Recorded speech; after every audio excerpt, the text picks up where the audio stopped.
برطانیہ میں بہت بڑے بڑے مظاہرے ہوئے، مانچسٹر میں، بریڈفورڈ میں، برمنگھم میں اور لندن میں سب سے بڑا مظاہرہ لندن میں ہوا، اور برطانوی وزیر اعظم کی رہائش گاہ کے باہر اور اس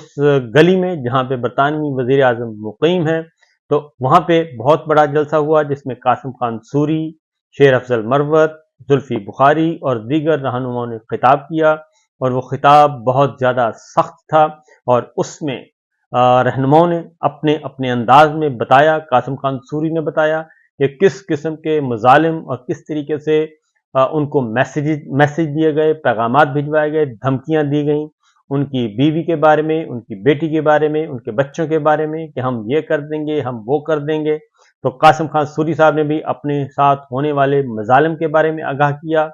اور اس طریقے سے کل اظہر مشوانی صاحب کو دیکھا گیا، وہ بھی لندن پہنچ چکے ہیں اور وہ بھی موجود تھے، اور انہوں نے بھی اس عزم کا اظہار کیا کہ ہم آزادی کی جنگ لڑ رہے ہیں، سپریمیسی آف کانسٹیٹیوشن کی جنگ لڑ رہے ہیں، رول آف لا کی جنگ لڑ رہے ہیں، ہم پیچھے ہٹنے والے نہیں ہیں۔ اس کے ساتھ ساتھ زلفی بخاری صاحب نے بھی تقریر کی، اور انہوں نے بھی بتایا، پھر شیر افضل مروت نے جو تقریر کی اس میں انہوں نے بتایا، بلکہ انہوں نے ان تمام رہنماؤں کے بارے میں، عثمان ڈار، عمر ڈار، ریحانہ امتیاز ڈار، شہریار آفریدی، علی محمد خان، علی امین گنڈا پور، ان کے بارے میں بہت ہی ہوش ربا انکشافات کیے کہ علی امین گنڈا پور کو جب گرفتار کیا گیا، سندھ کی جیلوں میں لے جایا گیا، جو کہ آپ کو معلوم ہے کہ پیپلز پارٹی بہت ہی صاف ستھرا اجلا چہرہ پیش کرتی ہے، اپنے آپ کو بتاتی ہے کہ ہم تو بہت جمہوریت پسند ہیں، ہم تو بہت بنیادی انسانی حقوق کے حوالے سے، لیکن میرا خیال ہے کہ پیپلز پارٹی کی جو موجودہ لیڈرشپ ہے وہ ذوالفقار علی بھٹو اور محترمہ بے نظیر بھٹو کی پولیٹیکل فلسفی اور ان کی جد و جہد سے بہت کوسوں دور جا چکی ہے۔ اور علی امین گنڈا پور کے بارے میں بتایا گیا کہ ان کو سندھ لے جایا گیا، ان کے گلے میں وہ ڈالی گئیں بیڑیاں، ڈالی گئیں، بازو ان کے پیچھے باندھے گئے، پاؤں کے ناخن کھینچے گئے، ان کے ساتھ بھی بہیمانہ سلوک کیا گیا۔ اسی طریقے سے شہریار آفریدی، ان کی بیٹی، ان کی والدہ، ان کے بچوں کے بارے میں پھر ان کے ساتھ جو کچھ کیا گیا، یہ سارے کے سارے معاملات علی محمد خان صاحب کے بارے میں انہوں نے بتایا، شیر افضل مروت نے۔ تو انہوں نے کہا کہ پاکستان جو ہے وہ پچھلے بہت عرصے سے ایک انتہائی بغیرت رجیم کے نرغے میں ہے، اور یہ شیر افضل مروت نے بتایا۔ اور خاص طور پہ انہوں نے ایک اور بات بھی کی، انہوں نے کہا کہ جنرل باجوہ نے انتہا کر دی ظلم و ستم کی، اور 9 مئی کی آڑ میں بہت کچھ کیا گیا، اور 9 مئی کی آڑ میں پاکستان میں ایک ظلم اور بربریت کا بازار گرم کیا گیا۔ پھر انہوں نے یہ بھی بتایا کہ جو موجودہ لیڈرشپ ہے، آرمی چیف عاصم منیر، وہ جنرل باجوہ کی پالیسیوں کو کنٹینیو کیے ہوئے ہیں، وہ تسلسل ہے،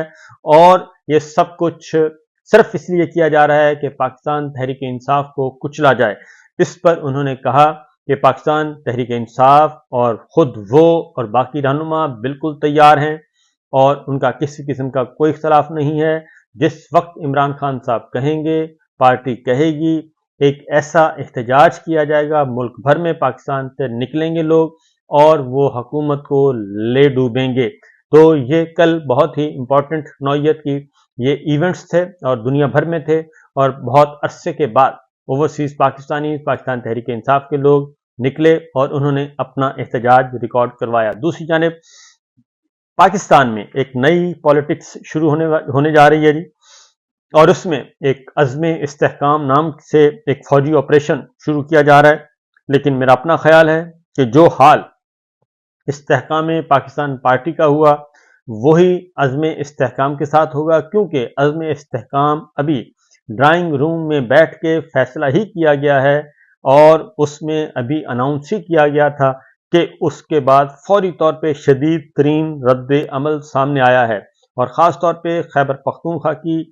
دیگر جماعتیں جو ہیں وہ بھی اس بات پر بیک زبان ہیں، بلوچستان کی جماعتیں بھی بیک زبان ہیں،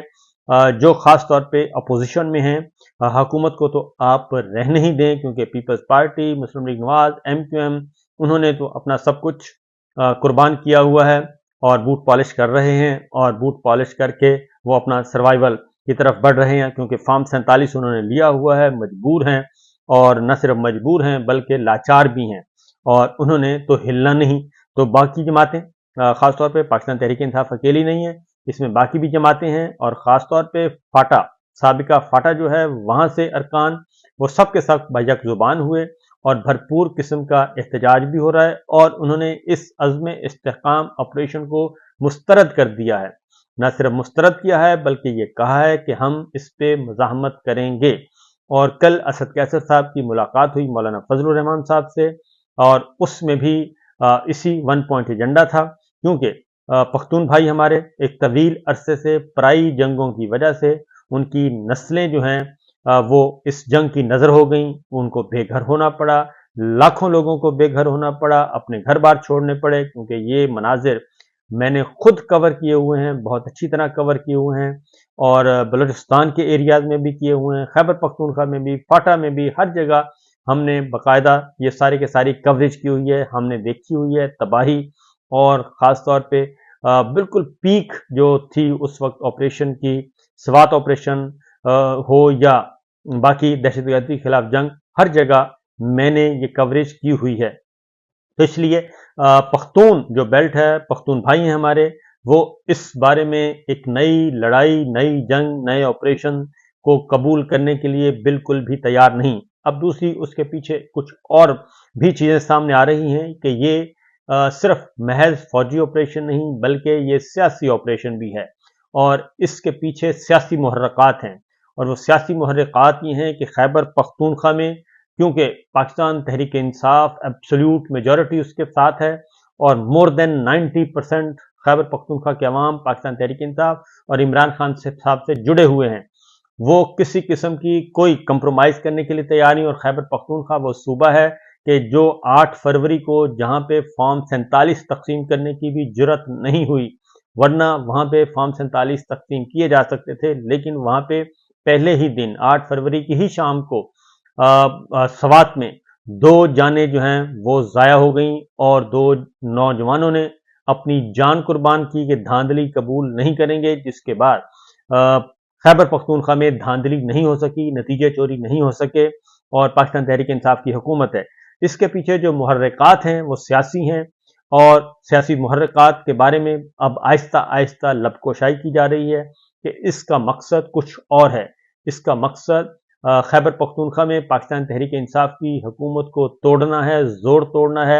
اور عمران خان صاحب رہا ہوتے ہیں، عمران خان صاحب رہا نہیں ہوتے، ہر 2 صورتوں میں خیبر پختونخوا میں ایک بھرپور قسم کی تحریک جو ہے وہ زور پکڑ رہی ہے، بلکہ تیار ہے. اور خیبر پختونخوا میں پی ٹی آئی کی حکومت بھی ہے، اور وہاں کے عوام بھی عمران خان صاحب پہ جان نچھاور کرنے کے لیے تیار ہیں. اس لیے، اور ادھر بلوچستان میں بھی جو پختون بیلٹ ہے، اور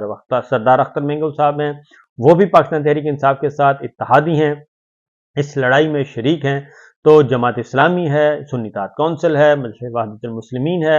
اور دیگر جماعتیں، اور پھر مولانا فضل الرحمان صاحب کے ساتھ جو ملاقات ہوئی اسد کیسر صاحب کی، وہ بھی 1 پوائنٹ ایجنڈا تھا. وہ بھی آج یا کل سٹیٹمنٹ دیں گے، قومی اسمبلی میں خطاب کریں گے، اور وہاں پہ اپنی بات رکھیں گے. تو یہ سچویشن اس وقت چل رہی ہے،